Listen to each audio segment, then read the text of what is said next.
총선을 49일 앞둔 오늘도 여야의 공천심사 결과가 속속 발표되고 있습니다. 이 가운데 현역 의원이 공천을 받는 데 대해 예비 후보들의 반발이 거센데요. 경남의 공천 과정을 지켜보면 현역 물갈이라든지 정치 세대 교체 같은 혁신의 바람은 거의 보이지 않습니다. 첫 소식 박종훈 기자입니다. 창원시 부시장 출신으로 창원 성산구 국민의힘 공천을 신청한 김석기 예비 후보. 김 후보는 강기훈 현 의원의 단수 공천 결과에 대해 여론조사 결과 반영 등 당의 시스템 공천이 무너졌다며 반발하고 나섰습니다. 공관위는 이번 결정이 단수 추천 기준 어디에 해당하는지 설명도 하지 않았습니다. 원칙과 기준도 없는 공천은 시스템 공천이 전혀 아닙니다. 이기는 공천도 절대 아닙니다.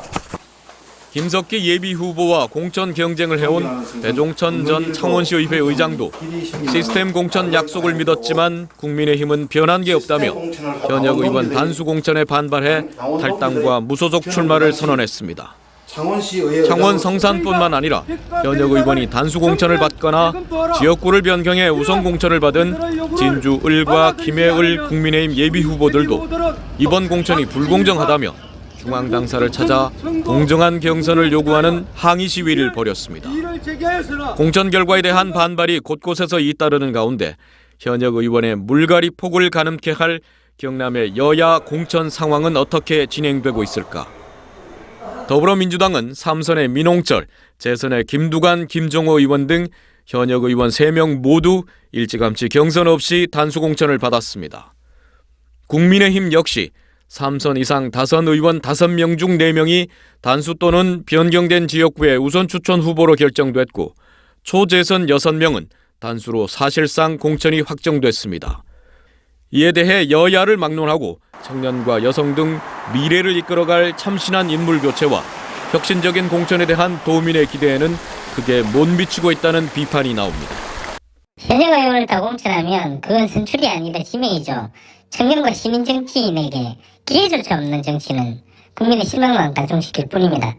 현역에게 절대적으로 유리한 데다 오랜 기간 준비해온 경쟁 후보들에게 경선 기회조차 주지 않는 지금의 공천 기준에 대한 문제 제기도 가볍지 않습니다.